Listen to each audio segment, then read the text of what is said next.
Hi, I was playing a few bars of the great standard How Insensitive by Antonio Carlos Jobim, and I was using an app called Tomplay. Now, in the interests of full disclosure, this video is sponsored by Tomplay. I've put an affiliate link in the description below. It works on a subscription basis, either monthly or annually, and as an ambassador for Tomplay, I do receive a commission if you decide to use that link and subscribe to them. However, they do a 14-day free trial for you to try everything out, and then if you decided you didn't want to continue, it's very straightforward to cancel it. Tomplay is an interactive sheet music library with over 80,000 pieces of music for a wide variety of instruments, together with backing tracks. The music scrolls along automatically, so you don't need to worry about page turns. Tomplay has been created as a tool for teachers, and they invite teachers and schools to contact them to see how you can work together. By the way, Tomplay is available on both Android and iOS devices. So, first of all, you choose your main instrument. If you look at the top right-hand side of the screen, you can see that I've chosen piano there. Now, if you play more than one instrument, you want to change that, just click on it, and a list of all the instruments that are on Tomplay comes up. So let's say, for instance, you wanted pieces for a cello. Click on cello, and all the pieces that come up are now for cello. So I'll just go back to piano. Now, if you click on the bottom left-hand side, it's already on this. It says Discover. There's just a list of all the pieces for your chosen instrument, and they're in various categories like film music, pop, tango, jazz and blues, Broadway musicals, folk and country, ragtime and boogie, just classical, goes on forever, that. Now, if you click on search, you can search for a particular piece or composer. So just type in at the top there. So for instance, let's say we want the Swan. And it comes up with the Swan there. It's also come up with Swan Lake, by the way. If you look at the top right-hand side now, you'll see it says Filters. Now, this is really useful. Click on that. And as well as being able to choose the musical style, you can choose the level of difficulty. Now, that goes from absolute beginner to upper advanced. And believe me, when they say upper advanced, they're talking about Rachmaninoff piano concerto kind of upper advanced. You can also choose pieces for solo pieces, duets, trio, quartet, quintet, piano with orchestral accompaniment. You can even have pieces with singers. You'll play along and somebody's singing. And then obscure things like piano with nature sounds. you can search for short pieces, very long pieces, slow pieces, fast pieces. You can search for pieces in various keys. So let's say you're not too comfortable reading music with a lot of sharps or flats. You can choose to just search for things in, say, C major or G major or F major.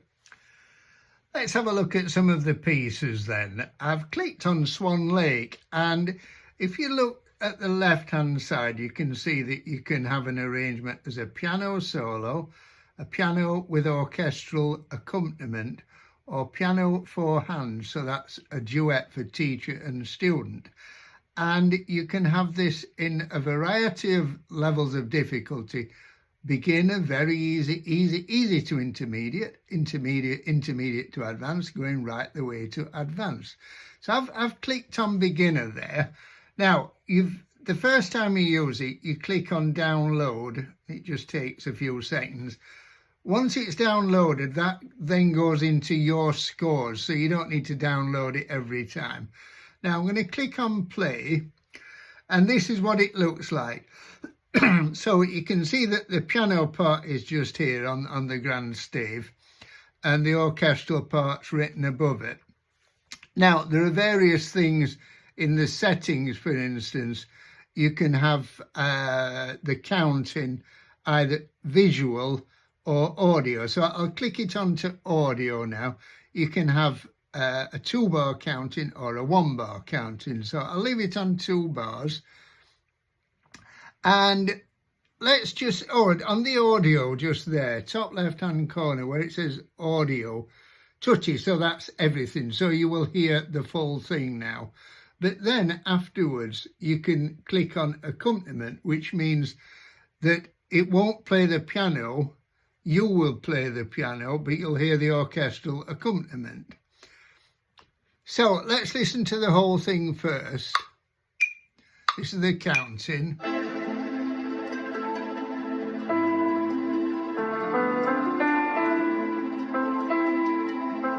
You can stop at any time just by clicking on the screen. Now, you can hear the quality of the orchestral sounds.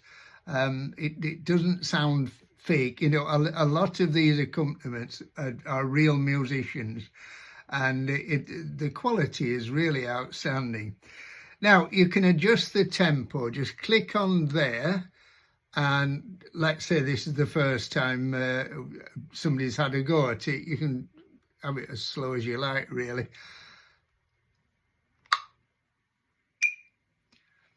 Oh, it will count into where I stopped it, by the way.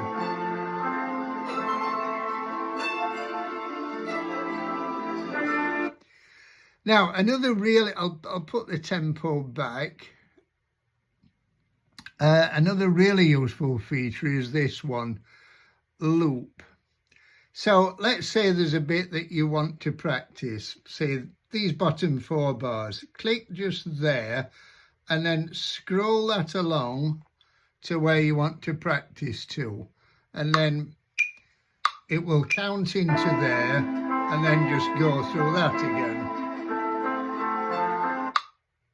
Count you in again. Okay, so when you want to play with it, it's a good idea actually to leave the piano or whatever your instrument is, leave it playing and play along with it, because it's surprising, you know, it brings out all kinds of things about your timing and that. There's nothing like playing with somebody else to make your timing better. As a teacher, I always say to everyone, if you get any chance of playing with other musicians, always take it. I mean, that's in an ideal world, that's the best thing you can do. But this is a great way of playing. And also, you know that the app is in time. So if you're not quite with it, you know that it's your timing, not the app's timing that's wrong. Another really useful thing that you can do if you're a beginner is click just here at the top where it says visual and a picture of a keyboard. You can see that the keyboard comes up at the bottom, and as it's played, the notes light up.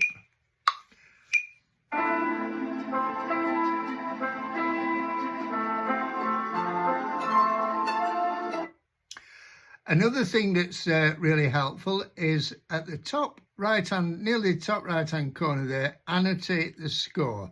Now, if you want to, say you're a teacher and, I don't know, say your pupil keeps putting the wrong finger on something, you just click on annotate and then draw there, put a circle around that one, and then you can store that so that they've got that for reference.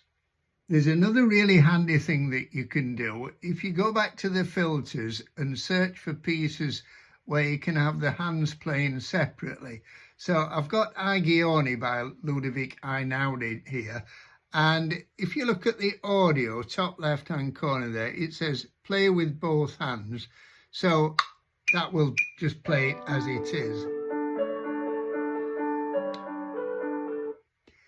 Now let's go back and say we want to just practice one hand. So put piano left hand.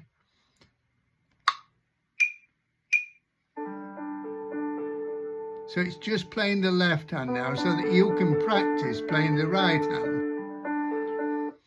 And you can do it the other way around. You can have it playing the right hand and you put the left hand in.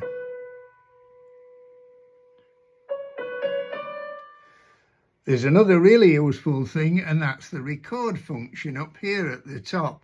Click on that and it will take a video of you as you're actually playing it.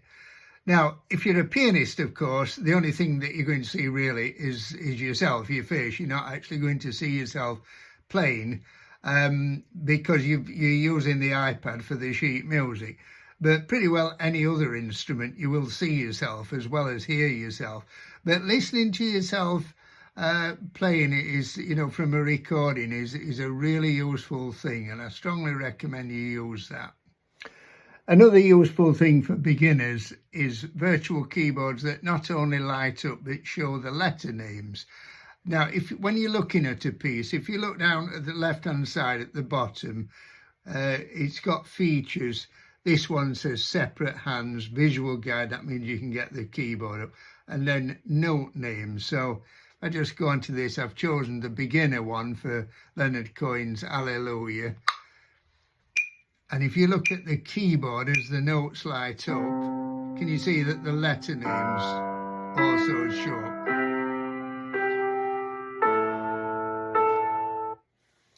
There's a huge number of jazz pieces on Tomplay, and the standard of the arrangements and also the backing tracks of some of them is really outstanding. I've chosen Misty here by Earl Garner, and the arrangement is by Mike Garson. Now, he arranged the piece that I played a few bars of at the beginning of this video, and I've noticed he's arranged quite a lot of the jazz pieces on Tomplay. He was the pianist for David Bowie for many, many years, and his arrangements they're absolutely wonderful. I can just sit and listen to these all night. So let's just have a listen. I've chosen piano with orchestral accompaniment, and there's a range of levels of difficulty from very easy up to upper advanced. I've chosen advanced here. Let's have a listen to this. Now, most of the jazz pieces, when you click on play, you get this screen first. On the left-hand side, it says, play the score with the notes. That means everything's just as normal. Everything is written out for you. You don't have to improvise. You're just playing the notes that are written. On the right-hand side, it says play by ear, improvise and create your own arrangement. I'll come back to that and show you that in a minute. Let's just look at the ordinary one first and have a quick listen.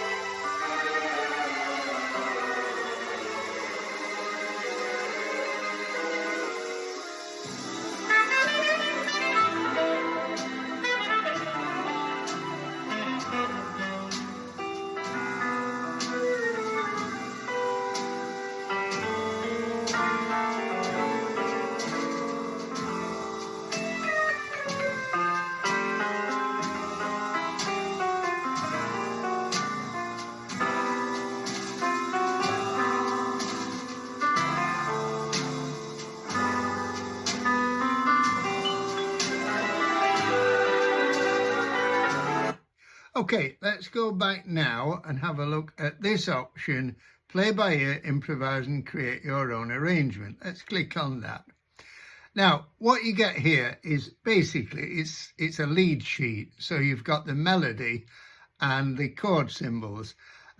This one's actually got bass notes written in as well. Most of them just have the same as on an ordinary lead sheet, just the melody with the chord symbols. So let's just have a listen now.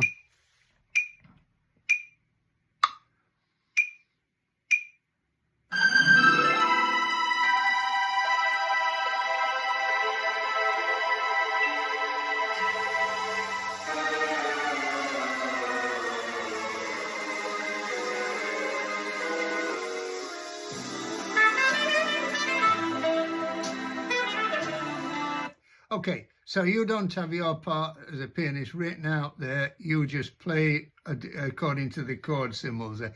Now, once you've got through one chorus though, can you see the last bar on that page there where it says solo? All you get then is just the chord symbol. So it's a bit like playing using something like our Real Pro way. You know, you've just got the chord symbols and the accompaniment. What is a bit different here is that the notes of the chord are actually written out there, which is quite useful if you're not familiar with them all. But these backing tracks, they're absolutely superb. The backing tracks to a lot of the classical pieces are also superb.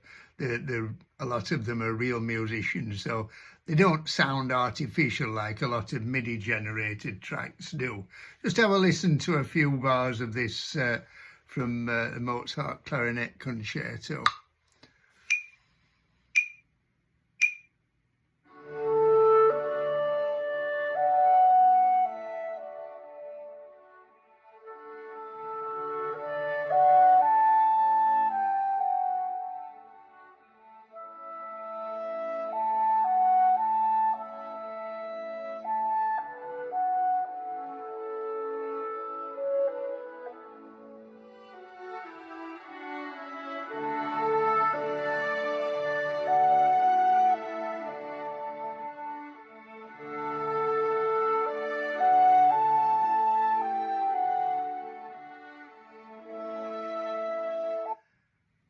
Okay, well, I hope that I've covered most of the key features of Tomplay.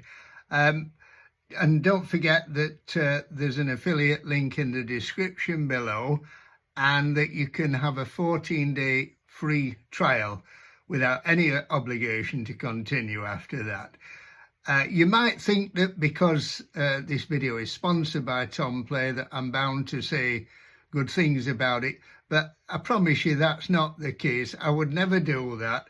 I'm passionate about music education, and I'm constantly looking for things that I think will help both teachers and students alike. And I can honestly say that Tomplay, I think, is a superb app, both for teachers and for students. I've only found it recently myself, and I'm thoroughly enjoying looking through it. There's such a wealth of material there, and the quality of it, as I said, is superb. So, I hope you found this useful. If you did, I'd be really glad. If you've not done so far, if you could give it a thumbs up, and also if you've not done so far, if you could subscribe. Thank you, and see you in the next video.